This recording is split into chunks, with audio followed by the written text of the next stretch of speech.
Hello, everybody. Welcome to another AST 102 Contemporary Theories of the Universe. Here with Professor Blanco. Here to tell you how to write a proper email. Okay, yeah, I said that all choppy, but I did that on purpose. Anyway, just to catch your attention. But now that you got my now that I have your attention, I was gonna say you have my attention, but you kind of do. You're on my mind as a student, and I'm giving this to you as a gift from my mind. So, how to write a proper email, guys. I have gotten many emails in the past that seemed like I was getting a text message. Sometimes I was trying to decipher what the student was saying or even who the person was. And it takes a lot of time to find out what class you're in, because there's so many of you. And I'm like, how do I keep track of this? The best way to do so is by you providing your name, your MPL ID, and what section you're in your email. That's the first and foremost thing. What does that do? That clarifies who you are, what class you're in, if I have to find any information about you. And pretty much I have an idea of what's going on before you're even telling me what the issue is, right? And that goes across for anything that you are doing professionally or academically when you're communicating by email. Your best bet is always to include who you are, how to reach you if you need a phone call in return, and it's urgent, or even where you're calling from or where you're sending an email from. I am so and so from this section, this class at this time. How are you? How you doing? Blah, blah, blah. That is just a standard thing that I input with all of my emails. It is first and foremost, that is the most vital information. Who are you? Who are you and where are you calling from or where are you sending me this email from? So with that said, I have gotten many emails where it would leave those questions unanswered, and I would have to send an email back and be like, "What class are you in?" So on and so forth, because I do not have the tools available sometimes at my disposal to look up who you are and what section or what is missing or what you need done or whatever the case may be. So with that said, you eliminate half of the answer that you need from me to be found, right? I already have that information. With that said, the rest of the email could entail whatever it is that you need to tell me. Now, don't write a whole story, telling me what it is unless you feel you need to. I'm not saying keep it super short and concise. Most of the time, that is what you need to do professionally. And I just want you guys to get into the habit of writing emails in this way because it's a representation of your professionalism, first and foremost, right? Secondly, you are working as a team member. Uh, when it comes to communication, I look at it as a team effort. This isn't just me trying to get your attention. This isn't just you screaming at me for my attention or barely giving me any attention when I need all the attention, in the communication as possible, right? And I need information. This is the purpose of communication. We're sharing information. We have an issue that we have to resolve, or we have to be aware about something that may be concerning, or we're just congratulating somebody. I don't know, whatever the case may be. So, with that said, the clearer your communication is, the better. And the reason I say don't make it long and drawn out is because sometimes things get lost in translation, or we go on too long about something that is not even relevant to what the email is about. So, to keep things tight and concise, we usually present the main chunks of information. I need this, I need that. I'm having an issue with this, I'm having an issue with that. Can you please help me resolve this? Or is there any way I could fix this? Do you have any advice or recommendations, suggestions? Do you have any questions even? And I'm just giving you that as like an introduction to what we're about to see because the rest of this stuff is going to be self-explanatory visually, right? But I would like to go into it a little bit further because I don't want to make you feel constrained either when writing an email. That's the last thing I want you to feel. I want you to be yourself in your emails. I want you to bring your best to the email as far as your personality, who you are. If you like to say hello, I hope you're having a great day or something like that, go right ahead, write it out. I don't, that's actually very good. You catch more bees with honey than with other substances like vinegar or mud, unless they're building a hive with the mud. I don't know. But pretty much that's a skill. That's a personal and a social skill that is very important when communicating via email, especially because like texting, things get lost in translation, may get misinterpreted. Somebody may think you're being rude when you're actually not, and they won't even respond to you. And that's the last thing you want. And then you'll say, oh, that person is rude because they didn't respond to me. But if you are looking at how you write your emails and you have experienced that before and you compare it to the format that I have here, you're going to probably realize there's a few things you could incorporate into your email structure when you're communicating with people, and you'll see the response rate go up. Trust me when I tell you, it will go up. Why? Because you're organizing the information in a way that the person, it's like Amazon. They're bringing the stuff to your door. You don't have to go pick it up. So this person doesn't have to solve a riddle when looking at your email. It's already all there. The answers are there. Who are you? Where you send an email from, and why are you writing to them? So the first and foremost thing to catch somebody's eye with an email is the subject line. Make sure your subject line is specific and to the point. For example, request for extension on assignment 2, section 1, blah, blah, blah, blah. Your first and last name. If you're not sending it from your CIX email, some students send me their emails from let's make it up, Car Wash 925. I don't know who that is, man. I have no clue who like nobody resembles a car wash in the class, or that they like to hang out at the car wash, or they stay getting their car wash. I don't know what that means. I have no clue. Or Mascara 92. I don't know who you are, Mascara 92. If you give me your name, your Ample ID, what section you're in, then I would definitely know who you are. And then I would know when I see Mascara 92 come up, or Car Wash, whatever number I said before, I know who you are now.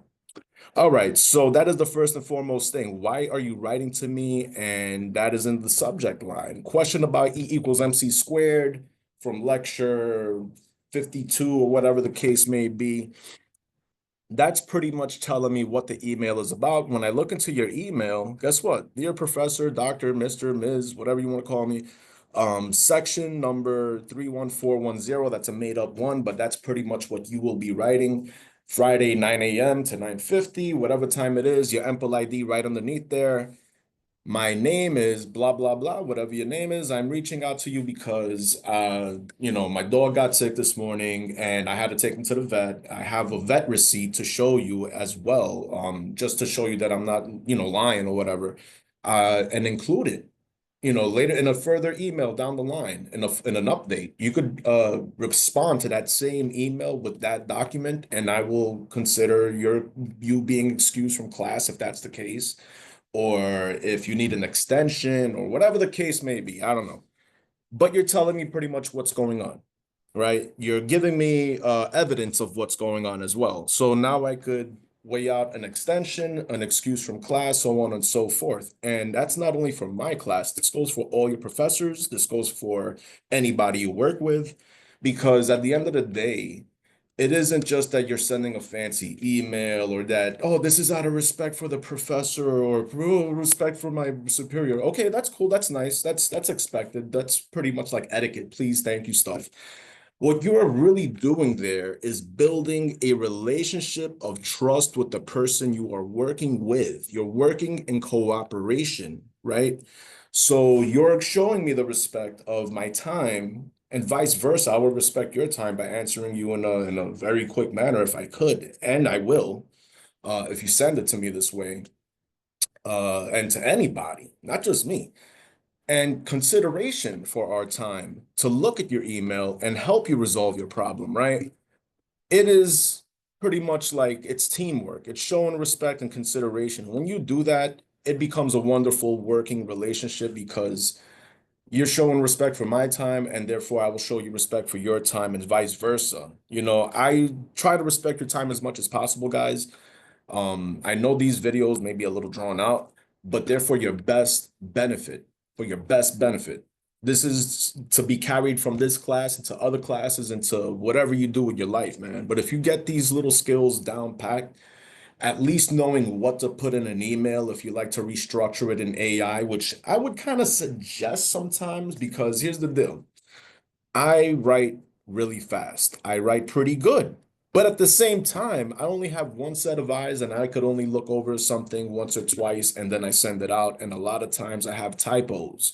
So what I traditionally do now, it's become a tradition. I ask an AI generator to revise my email and correct any issues. I give it another look. If it sounds like me, looks like me, is saying the same exact things, and then I catch the grammatical errors that I did, it actually tightened up my email. And the next time I write one, I know what to say. I got trained by an AI, in other words. I still like to write my own emails, guys. It's not like I'm gonna just use this machine to, because I love to put my personal touch on my communication. It's my personality, right? You have personalities. You have to add your own personal touch. However, it doesn't hurt to have somebody giving it a second look and editing grammatical or punctuation errors. So with that said, everybody, with that said, this is a broad structure outline for how to write an email. I'm not saying keep it to one sentence or two sentences. You could write a whole paragraph, write two paragraphs if you need. Please feel free to do so. As long as you're being specific, concise, and giving me the right information, I have no problem if you write me a long email, right? This is class. I just want you to know that there's different formats and ways of writing emails. And if you could get into the habit of doing so in this class when you communicate with me, that will benefit you.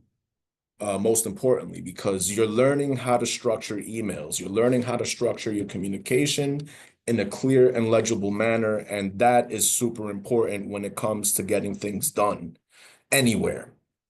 All right. So right here, there's good examples and bad examples. I have a good example right here. It says, dear professor, last name Blanco, Professor Lou, Professor Hessian, whoever you may have. Section 12345, blah, blah, blah, blah. Your MPL ID. My name is John Doe. I don't know who that is. I'm writing to request an extension for assignment 2, which is currently due on February 5th. And it shows that you're being aware of what's going on. Just right there, I see that the person's aware, so on and so forth. I have been dealing with an unforeseen personal circumstance, with unforeseen personal circumstances that have impacted my ability. Now, that's kind of vague. You got to be straight up. Like, I am dealing with XYZ, and this is the proof of that. Or, if you don't have any proof of that, obviously, I'm gonna have to wait a little bit.